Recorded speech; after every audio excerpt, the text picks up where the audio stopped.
ये करो भाई, ऐसा करो, इसको फ्लाई मोड पे करो। नमस्कार, आप देख रहे हैं जी न्यूज़ पोर्टल और मैं राजेंद्र प्रसाद। आज हम विशेष बातचीत में विशेष बात करेंगे जो हमारे मेहमान हैं उनसे।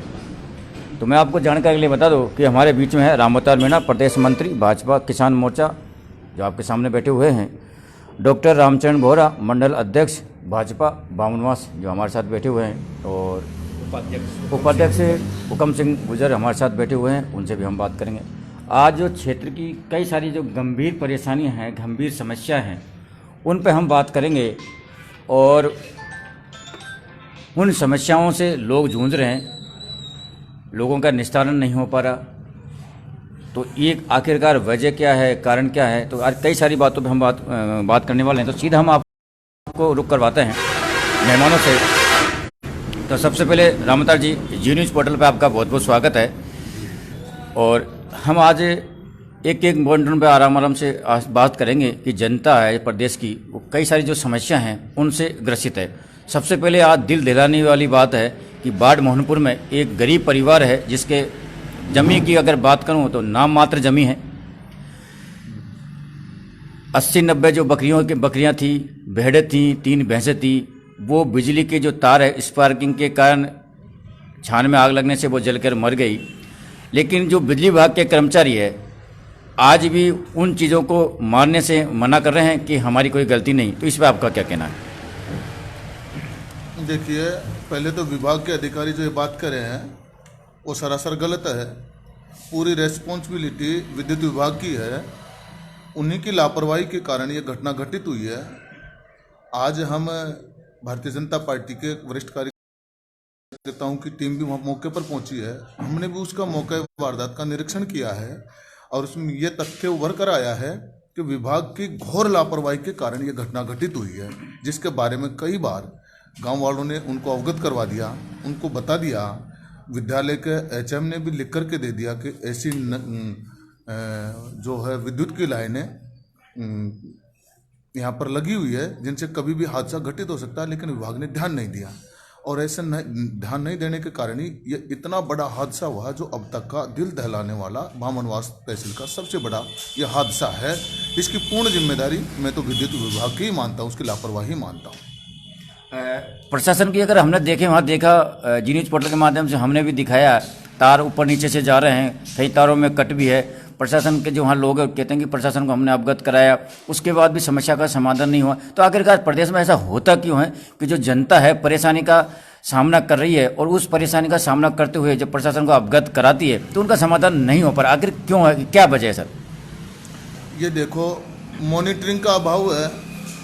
यहाँ जो सरकार बैठी हुई है, कांग्रेस की जो सरकार बैठी हुई है, केवल वादों की सरकार है। इनका इकबाल प्रशासनिक अधिकारियों से खत्म हो चुका है। यहाँ राज्य के मुखिया जो अशोक गहलोत जी हैं, वो सरकार चला ही नहीं रहे, हो तो सरकार बचाने का काम कर रहे हैं। इसलिए उनका अधिकारियों से नियंत्रण हट गया और अधिकारी उनके बस में नहीं है। वो जान रहे हैं, सब अधिकारियों के मन से खौफ खत्म हो गया सरकार का कि कमज़ोर सरकार है, कुछ नहीं कर पाएगी। इसलिए ब्यूरोक्रेसी राजस्थान में हावी है और ब्यूरोक्रेसी की मनमर्जी चल रही है। बार बार समस्याओं से अवगत करवाने के बावजूद भी ऐसी समस्याएं मुँह भाई खड़ी है, जो सरकार को खुला चैलेंज कर रही है। अधिकारी ये खुले में कहते हैं कि हमारा कोई कुछ नहीं बिगाड़ सकता। इसका मतलब सरकार कमज़ोर है, सरकार की मॉनिटरिंग कमज़ोर है। कुल मिला के आपका कहने का मतलब कि सरकार की जो उनके ऊपर मॉनिटरिंग है या सरकार का जो होता है लगाम, वो लगाम नहीं हो पा रही है। जी जी जी, बिल्कुल सत्य है कि सरकार की इन पर लगाम नहीं है। यहाँ के जनप्रतिनिधियों की भी लगाम नहीं है। हो सकता है, मुझे तो ये लगता है कि कहीं जनप्रतिनिधि भी दबाव में हो इनके, या कहीं जनप्रतिनिधियों के आपस में साठगांठ हो। ये दबा के नहीं कहते हैं, नहीं तो एक जनप्रतिनिधि, सच्चा जनहितैषी जनप्रतिनिधि किसी भी अधिकारी को डांट करके कहे कि क्षेत्र की ये समस्या है तो उसका तत्काल निदान होता है। दूसरा, किसानों की अगर हम बात करें, क्योंकि पूरा प्रदेश है, पूरा ग्रामीण क्षेत्र है, ये किसानों पे किसान हैं, अब ज़्यादातर लोग किसान ही हैं। तो किसानों को कर्ज माफ़ी की अगर हम बात करें तो कर्ज माफ़ी के कारण, यानी कर्जा के कारण आत्महत्या करनी पड़ी है, जिसका एक उदाहरण आपने अभी दौसा में देखा, कई सवाई माधोपुर में हुए हैं, अलवर में भी हुए हैं। लेकिन उसके बाद सरकार कई प्रकार के नियम तो बदल रही है, कानून बदल रही है कि सब किसानों की जो जमीन है वो अब कुर्की नहीं हो पाएगी। लेकिन किसानों का जो दबाव है, चाहे वो बैंकों का दबाव हो, चाहे वो साहूकारों का दबाव हो, इससे किसान नहीं उभर पा रहा। बहुत अच्छा सवाल आपने किया है। और मैं तो राजस्थान के मुखिया गहलोत जी से और राष्ट्रीय अध्यक्ष जो कांग्रेस के माननीय राहुल गांधी जी थे, जिन्होंने पिछले विगत विधानसभा चुनाव के अंदर 10 दिन पहले आकर के राजस्थान में एक बड़ी सभा करके कहा था कि कांग्रेस पार्टी सत्ता में आती है तो हम किसानों का, राजस्थान के किसानों का संपूर्ण कर्ज माफ़ कर देंगे। इस वादे के झांसे में जनता ने आकर के, किसानों ने आकर के उनको पूर्ण समर्थन देकर के उनकी पार्टी को सत्ता में ला दिया। उस वादे को किसान बार बार समय समय पर उनको याद दिलवाते रहे, लेकिन गहलोत साहब आज तक किसानों का संपूर्ण कर्ज माफ नहीं कर रहे। इस कारण से कई किसानों ने, मुझे याद है लगभग 20 से 25 घटनाएं राजस्थान में ऐसी हो गई जहां किसानों ने अपनी आत्महत्या का जिम्मेदार माननीय मुख्यमंत्री जी को और कांग्रेस पार्टी को माना है, और लिखित में उन्होंने अपने सुसाइड नोटों में लिखा है कि हम आत्महत्या इसलिए कर रहे हैं कि हमको गहलोत सरकार ने, कांग्रेस सरकार ने वादा किया था कि हम सत्ता में आए तो हम संपूर्ण कर्ज माफ़ करेंगे। हमारे ऊपर 5 लाख का कर्जा है, 10 लाख का कर्जा है, किसी पे 15 लाख का कर्जा, हम सरकार के वादे के अनुसार उसको जमा नहीं करवा पाए और सरकार ने उसको माफ़ भी नहीं किया। तो वो कर्जा इतना चढ़ गया कि मरने के सिवा हमारे पास और कोई हथियार नहीं है, बचाव का कोई उपाय नहीं है। अब जैसे रामगढ़ पचवारा की आपने बात कही, तो रामगढ़ पचवारा में भी रामजी लाल जो काश्तकार था, उसके साथ जो 2 करोड़ रुपए की ज़मीन थी, 15 बीघा ज़मीन है, उसको इन्होंने 45 लाख रुपए में नीलाम कर दी, 2 करोड़ रुपए की ज़मीन को, और जबकि कर्जा उसके 3 लाख का ही है। 3 लाख का ब्याज जुड़ के 7 लाख हो गए। 7 लाख रुपए का जो कर्जा, उसमें 45 लाख के अंदर उसकी पूरी ज़मीन को, करोड़ों की ज़मीन को नीलाम कर दिया। किसान को उसका समय भी नहीं दिया गया तो भाई आपको ये समय दिया जाता है और उसमें किया जाता है। ये घोर अन्याय है। सरकार वादा खिलाफी की सरकार है। इसने वादा जो खिलाफ की है ये ठीक नहीं है। राजस्थान का किसान आने वाले समय में इसको सबक सिखाएगा। एक दूसरा, अगर हम आज हम किसानों की बात करेंगे, क्योंकि जो परेशानियां बढ़ रही है वो किसानों की बढ़ रही है। क्षेत्र में किसानों को जब पानी समय देते हुए, फसलों में पिलाई करते हुए कई बार हादसे का शिकार भी होना पड़ता है बिजली विभाग के कारण। ये भी आपने देखा होगा, प्रदेश में चल भी रहा है। कई सारे किसान हैं जो हमारी मौत हो चुकी है। अभी मांदरा गांव में भी एक युवा था, उसकी भी मौत हुई है। तो इस बारे में ये सत्य बात है। हमने भी सरकार से कई बार मांग करी है और प्रशासन से भी, विद्युत विभाग से भी मांग करी है कि भाई ठंड के समय में किसान को दिन के समय में लाइट आपूर्ति की जाए। आप 6 से 7 घंटे, दिन में 6 घंटे और रात्रि को 7 घंटे सप्लाई करने का एक सर्कुलर जारी कर रखा है इन्होंने। लेकिन वैसे विद्युत की कटौती है। विद्युत में यह गहलोत सरकार तो जो है कांग्रेस की सरकार है राज्य की, 3 से 4 घंटे 3 फेज लाइट दे रही है और 18 घंटे जब भाजपा के राज्य में सिंगल फेज विद्युत मिलती थी, आजकल तो वो केवल 8 से 10 घंटे मिल रही है। चलो जो भी दे रहे हैं, लेकिन हम ये मांग कर रहे हैं कि काश्तकारों को दिन में सप्लाई की जाए। जहरीले कीड़े होते हैं, जंगली जानवर होते हैं, ठंड कड़ाके की है, इसमें किसान अपनी जान हथेली पर लेकर के अन्न उगा करके हम सबका पेट पालता है और उस पेट पालक को या अन्नदाता को हम सुरक्षा प्रदान नहीं कर पा रहे हैं। ये सरकारों की लापरवाही है। हमने पहले भी उस समय हमारे टाइम में, मैं खुले मन से कह रहा हूँ, बीजेपी के शासन में भी ऐसी बातें आई थी। हमने माननीय मुख्यमंत्री जी को आग्रह किया था और उन्होंने दिन के अंदर विद्युत सप्लाई का टाइम बढ़ाया था और दी थी। और उस समय विद्युत के मामले में तो भारतीय जनता पार्टी से पूरी जनता, पूरा किसान, सब पूरा राजस्थान का खुश था। ये सरकार की लापरवाही है। हम मांग करते हैं, इसको मैं भी अपनी आवाज़ को सरकार तक पहुंचाना चाहता हूं आपके चैनल के माध्यम से, कि दिन के अंदर विद्युत की सप्लाई करे, इस कड़ाके की ठंड में किसान को बचाने का काम करे। किसानों ने कई सारे राजस्थान के अंदर अब तक लगभग ऐसे कड़ाके की ठंड से 40 से 45 किसानों ने जान दे दी है। हमारी क्षेत्र में भी आपने बताया कि अभी मांदल गांव में भी एक युवक की मौत हुई है बामनवास तहसील में, तो वो ठंड के कारण हुई है। और भी बहुत सारे ऐसे कारण हैं जो इस सरकार की लापरवाहियों के कारण किसान और आमजन आत्महत्या करने पर उतारू हो रहा है। ये जिम्मेदार सरकार है। सरकार ने चुनाव में जो वादे किए उनको निभा नहीं पा रही है, इसलिए सीधे सीधे जिम्मेदारी सरकार। एक किसानों की अगर हम बात करें तो जब किसान फसल से लेकर फसल कटाई तक, किसानों का जो फसल बीमा होता है वो बीमा होता है और हर किसी किसान का फसल का बीमा होता है। लेकिन फसल का जो बीमा होता है उसका मुआवजा फसल खराब होने के बाद भी किसानों को नहीं मिल पाता है। ये केवल कागजी कार्रवाई। इस बारे में आपने बहुत अच्छा किसानों के दर्द को, जो इस समय का सबसे बड़ा दर्द है, उसको आपने उठाया है और आपके इस चैनल को मैं धन्यवाद देता हूँ, आपको धन्यवाद देता हूँ। मैं आपको सत्य बताऊँ, 2019, 2020 और ये 2021, 2022 शुरू हो गया। 3 सालों से, जब से कांग्रेस सत्ता में आई है तब से किसानों का बैंकों के अंदर प्रीमियम तो लिया गया, पैसा काटा गया, केसीसी के अंदर पैसा काटा गया उनको बीमे के क्लेम का, लेकिन आज तक 1 रुपये का बीमे का क्लेम इस सरकार के अंदर किसानों को नहीं मिला। कारण क्या है इसका हमने कई प्रकार से जांच करने की कोशिश की, लेकिन कोई संतोषजनक जवाब भी नहीं मिलता। पूरा 3 साल से 1 रुपये का बीमे का क्लेम नहीं दिया गया, न किसी प्रकार का मुआवजे का क्लेम दिया गया। हम सरकार से भी मांग करेंगे कि ये क्लेम दिया जाए, नहीं तो आने वाले समय के अंदर हम बड़ा आंदोलन तो करेंगे ही किसानों के हित में ही, किसानों के मुद्दों को लेकर के, किसानों के हक को लेकर, किसानों के अधिकारों को लेकर के हम ये आंदोलन तो छेड़ेंगे। हम सरकार को पहले चेतावनी दे रहे हैं। नहीं रामदास जी, जब आप किसानों के मुद्दे पर लड़ाई लड़ते हो, किसानों की मांग को रखते हो, तो सरकार कहती है कि ये राजनीति करते हैं। बेशक सरकार तो कहेगी, जब कोई भी न्याय की लड़ाई शुरू करता है तो उसके बीच में कई सारे व्यवधान पैदा किए जाते हैं हमको कमज़ोर करने के लिए या राजनीतिक से जुड़े होने के कारण। यह तो आरोप तो लगाएंगे, लेकिन इसमें क्या है, हम किसान के अगर लिए न्याय की लड़ाई लड़ेंगे और उसमें कोई विपक्ष का आदमी हमारे ऊपर आरोप लगाए तो उसकी हमको परवाह भी नहीं है। हम शुद्ध मन से किसान के न्याय की लड़ाई लड़ते हैं और मैं पिछले 15 सालों से किसानों के न्याय की लड़ाई लड़ रहा हूं और मैं लड़ता रहूंगा। मेरे जब तक शरीर में रक्त की बूंद भी रहेगी तब तक मैं किसान के हक की लड़ाई लड़ूंगा और उनको न्याय के लिए हमेशा हमेशा के लिए मेरे को जब भी याद किया जाएगा मैं अपनी जान की कुर्बानी लगा कर भी किसानों के हक के लिए लड़ूंगा। अभी सवाई माधोपुर में एक बड़ा मैटर हुआ था छात्रों को लेकर।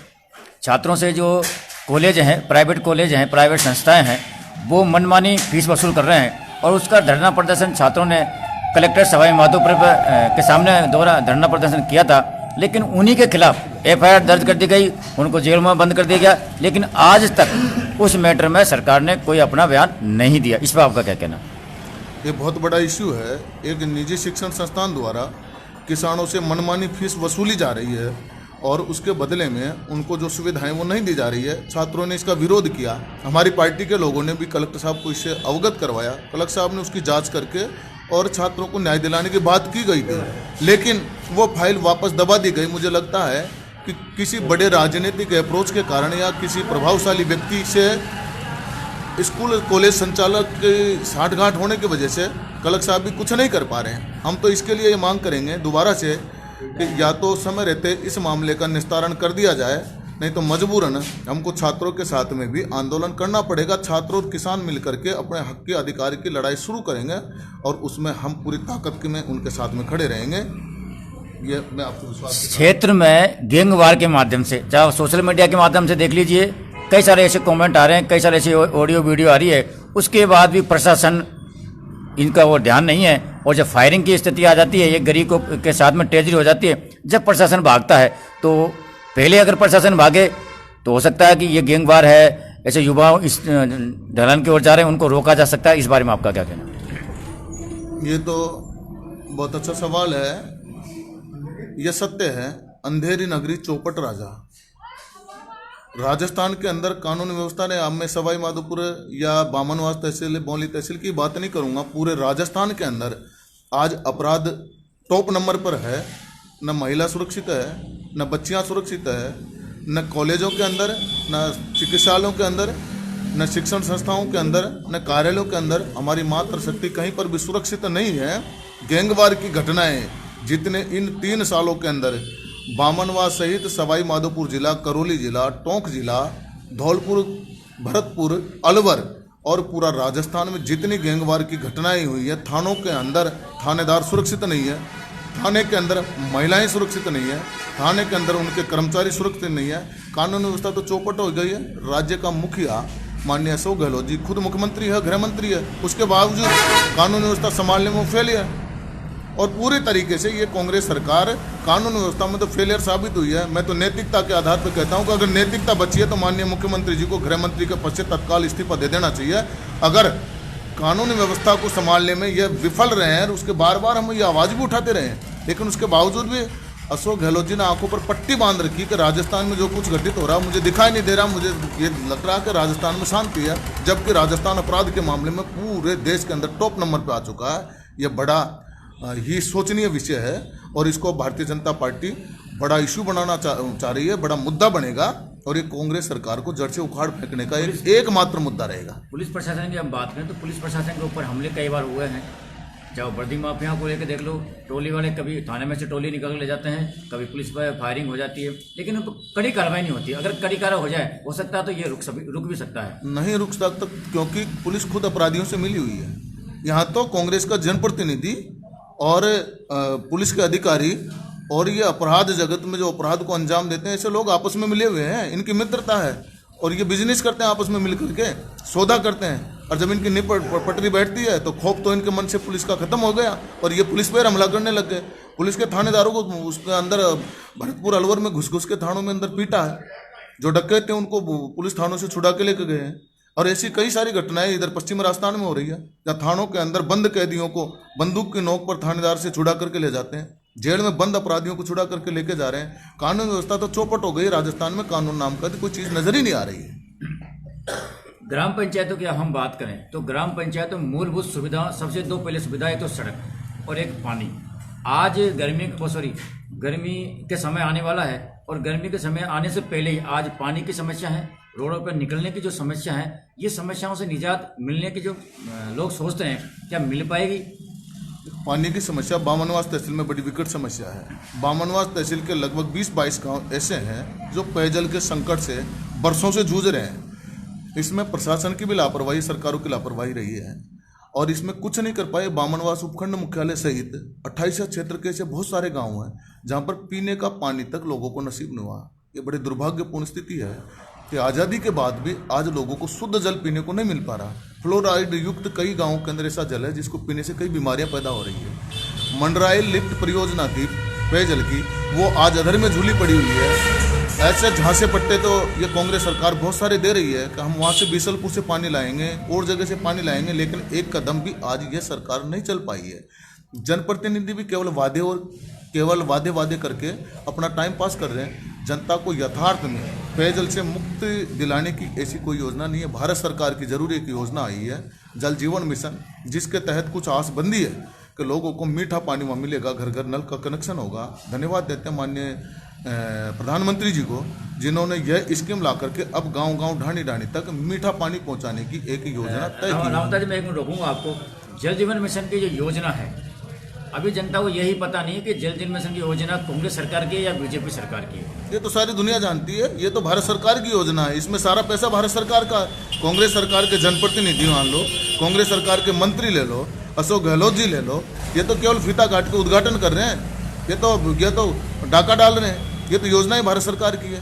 ये तो जनता को जो पैसा आ रहा है सारा का सारा इस योजना का पैसा ही भारत सरकार का है। और ये हर गांव तक योजना जो पेयजल की है, भारत सरकार के प्रधानमंत्री जी की एक श्रेष्ठ सोच है कि हर गांव तक, हर घर तक नल का कनेक्शन पहुंचे और वहाँ मीठा पानी पहुंचे। भारत सरकार की स्पष्ट कहना चाहता हूँ, कोई कांग्रेस के नेता, कांग्रेस के कार्यकर्ता, कांग्रेस के कोई मंत्री संतरी किसी भी उसमें नहीं रहे।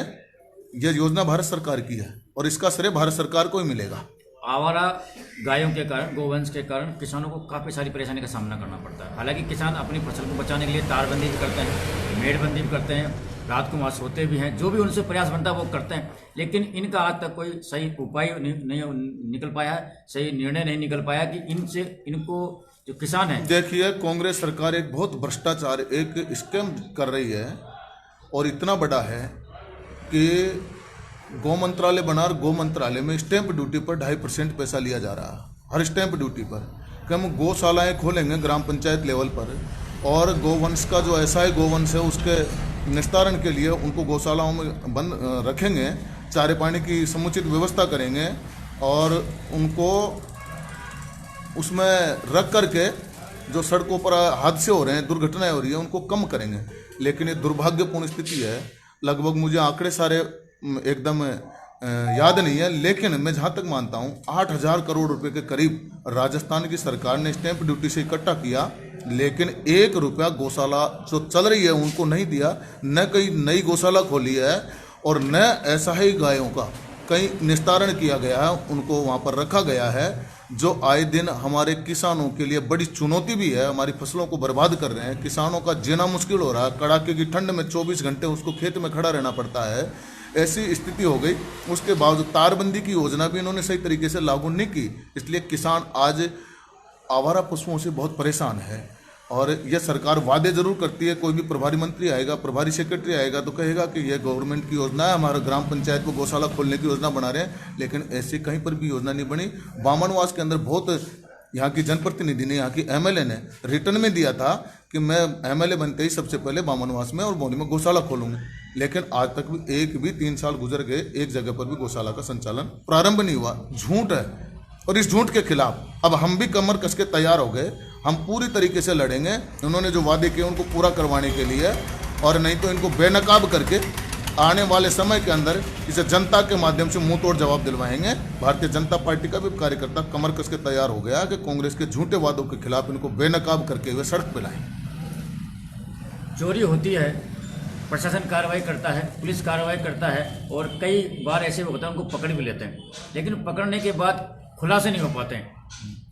तो ये सत्य है, ये बात मैं पहले कह चुका ना कि यहाँ पर साठ गांठ है अपराधियों की और पुलिस की, क्योंकि पूरे राज्य के अंदर अपराध चरम पर है। खुलासा कैसे होगा?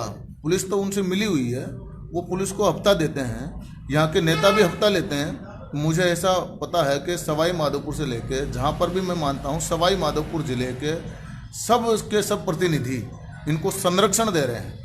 कहीं कहीं तो जमीन भूमाफिया भी इनसे मिल करके बेशकीमती ज़मीनों पर कब्जा कर रहे हैं, जिसमें ये जनप्रतिनिधि और इनके इर्द गिर्द रहने वाले इनके चहेते लोग सरकारी बेशकीमती ज़मीनों, गरीबों की ज़मीनों पर कब्जा जमाने की फिराक में रहते हैं, और ऐसे किए गए हैं। आने वाले समय के अंदर इन सब का कच्चा चिट्ठा हम खोलेंगे। हमने सबकी फाइलें तैयार कर रखी है, जहाँ जहाँ पर भी ऐसे अन्याय हुए हैं, बेशकीमती ज़मीनों पर कब्जे हुए हैं, गरीबों की ज़मीनों पर कब्जे किए हैं, उनका हम इनका भंडाफोड़ करेंगे। बामनवास उपखंड में कई ऐसी सड़कें हैं जिनका अभी कुछ 6 महीने पहले, 8 महीने पहले सड़कों का निर्माण हुआ है, लेकिन 8 महीने 6 महीने निकलने के बाद ही उन पर पाती लगना शुरू हो गया। जहाँ लोगों को समस्याओं का समाधान होने की आस थी, लेकिन डबल समस्या पैदा हो गई। इस बारे में आपका क्या कहना है? इस सरकार के अंदर सड़कें तो कहीं बनी नहीं है। ये जो सड़कें थी पूर्व की भारतीय जनता पार्टी के टाइम की स्वीकृत सड़कें हैं। जो भी सड़कें उस समय के बजट से पास हुई थी वो उस समय काम प्रारंभ नहीं हो पाए थे।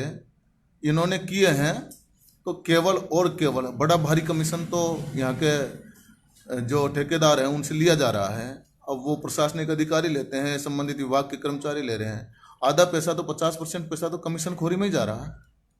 निर्माण घटिया होगा ही, और घटिया निर्माण में जनता को नुकसान हो रहा, जनता के साथ धोखा हो रहा। सरकार के जनप्रतिनिधि आंखों पर पट्टी बांध के बैठे हैं। मुझे तो लगता है कि जनप्रतिनिधि भी इसमें शामिल है, कमीशन खोरी के खेल में। अब ये सच्चाई कहाँ तक है, ये कहाँ तक सच्चाई है, इसका पता तो जनता को और एक दिन सबके सामने आ जाएगा, सबको पता चल जाएगा। ऐसा ही अगर विकास रहा इनका तो कांग्रेस सरकार का तो वैसे भी विकास ऐसा ही रहा है। आज सड़क बंधाई है, 2 दिन बाद में खुल गई। आज एक दीवार चुनाई, 2 दिन बाद में टूट गई। एक पक्का निर्माण किया, 3 दिन बाद में टूट गया। ऐसे कई सारे उदाहरण, सैकड़ों उदाहरण हैं। तो कांग्रेस सरकार के टाइम पे तो जो भी काम होते हैं घटिया स्तर के ही होते हैं। प्रधानमंत्री जी ने एक घोषणा की थी कि 2022 जो गरीब तबका के लोग हैं और जो पीएम आवास के दायरे में आते हैं उन सबको 2022 तक पीएम आवास की योजना से सम्मानित किया जाएगा। उनके जो कच्चे मकान उनको पक्के मकान बनाए जाएंगे। 2022 शुरू हो चुकी है। क्या लगता है आपको कि इन लोगों को पीएम आवास की जो स्कीम का योजना का लाभ मिल पाएगा? देखिए, हमारे प्रधानमंत्री जी इस आज़ादी के बाद में इस देश के लिए सोचने वाले सबसे श्रेष्ठ प्रधानमंत्री हैं, और उनके दिल में गरीब का दिल दर्द है। उन्होंने ये प्रधानमंत्री बनते ही कहा था कि इस देश के अंदर किसी को भी मैं छप्पर पोष मकानों में नहीं रहने दूंगा, पक्का आवास निर्माण करके हम देंगे। इस काम को वो पूरी गति से चला रहे हैं। पिछले 3 साल में इस राजस्थान के अंदर जब से कांग्रेस सरकार आई है, पीएम आवास योजना का इन्होंने बंटा ढार कर दिया है।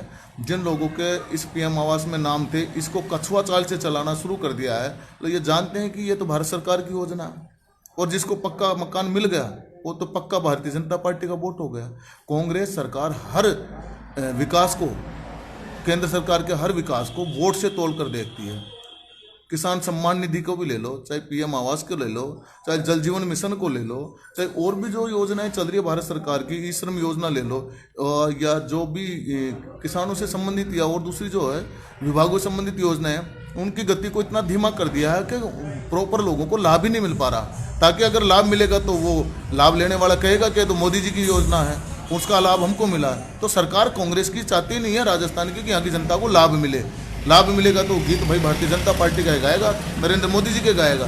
तो ये सोच रहे हैं कि इन लोगों को, और ये भी सत्य है, कांग्रेस तो गरीब का वोट लेने की ही हकदार रही है। अभी भी अगर बामनवास के उपखंड की बात करूँ तो कई ग्राम पंचायत ऐसे जिसमें पीएम आवास का पैसा डला है, पहली किस्त डली है, लेकिन लोगों को पता ही नहीं है अभी तक।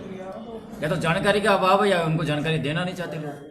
कमीशन खोरी का खेल है। जहाँ कमीशन मिल जाता है वहाँ योजना का पता बता देते हैं, और जहाँ कमीशन नहीं दिया जाता वहाँ उसको फाइलों में तो सर आपकी तरफ से अब क्या पहल करने वाले ताकि लोगों को पीएम आवास का लाभ मिले? मैं पहले भी कह चुका और अब भी कह रहा हूँ, कमीशन खोरी, भ्रष्टाचारी, दलाली, इस सब के खिलाफ हम जंग लड़ना शुरू करेंगे। और अब कांग्रेस के जो दलाल हैं, जो कार्यकर्ता सब दलाल बनके सब ऑफिसों के अंदर बैठे हैं, उनको भगाएंगे। सबसे पहले काम तो हमारा यह रहेगा, कमीशन खोरी बंद करेंगे।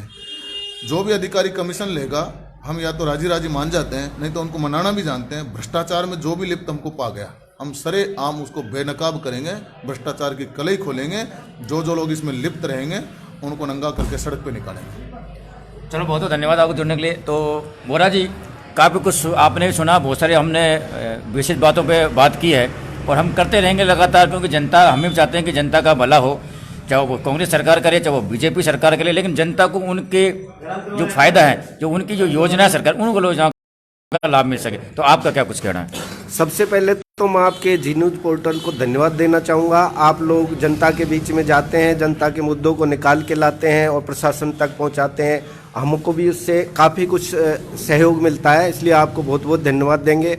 आज की भी जो घटना थी उसमें आप सुबह से पूरी तरह से मुस्तैद हैं, और इन योजनाओं के बारे में राम अवतार जी भाई साहब ने काफ़ी विस्तार से बता दिया है। और मैं भी ये कहना चाहूँगा कि हम जनता के बीच में जाएंगे, जो भी सरकार की, हमारी केंद्र सरकार की योजनाएं जनता को हर जगह हम बताने का प्रयास करेंगे, और जहाँ भी कई लोगों को परेशानी आ रही है उन परेशानियों का समाधान करने का पूरा प्रयास करेंगे। कुल मिला के आप जो जनता की जो योजना है, जो सरकार ने बनाई है, उन योजनाओं को आप जनता तक पहुंचाने का प्रयास करेंगे ताकि जनता को उनका लाभ ले सके। बिल्कुल बिल्कुल, हम पूरा प्रयास करेंगे। हमारी जो पूरी टीम है उनको भी हमने पूरा बताया हुआ है कि भाई आप जनता के बीच में जाएं। हमारे बूथ अध्यक्ष हैं, बूथ समितियां हैं, उन सब लोगों को हम ये कह रहे हैं कि जो भी सरकारी योजनाएं हैं जनता तक उनको पहुंचाएं, जनता को जानकारी दें ताकि जनता ज़्यादा से ज़्यादा लाभ उठा सके। बोरा जी, प्रधान आपका है, बामनवास उपखंड आपका है, और आप यहाँ के निजी और लोकल रहने वाले हो।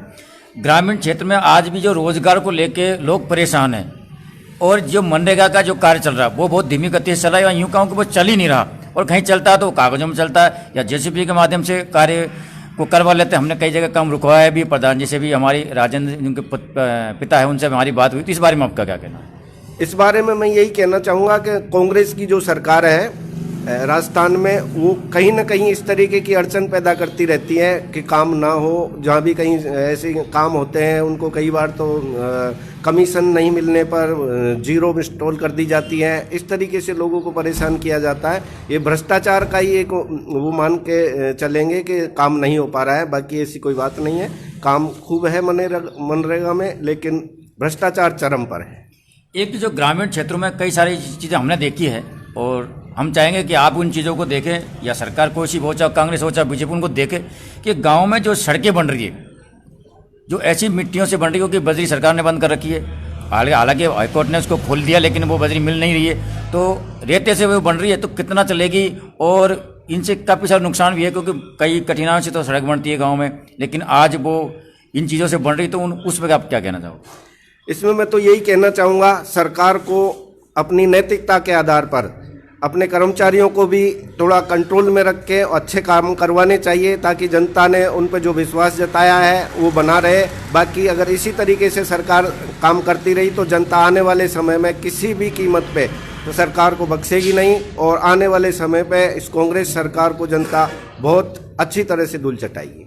चलो रामता जी, आखिरी में आप क्षेत्र की जनता को, अपने प्रदेश की जनता को क्या कहना चाहोगे?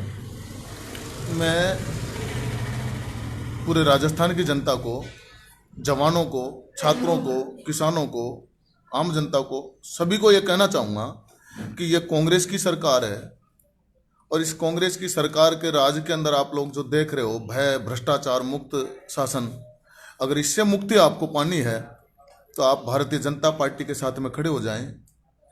केवल और केवल जनहित के काम भारतीय जनता पार्टी के राज में ही होते हैं। केंद्र की नरेंद्र मोदी सरकार ने पूरे विश्व के अंदर अपना डंका बजाया, इस देश को मान और सम्मान दिलाया।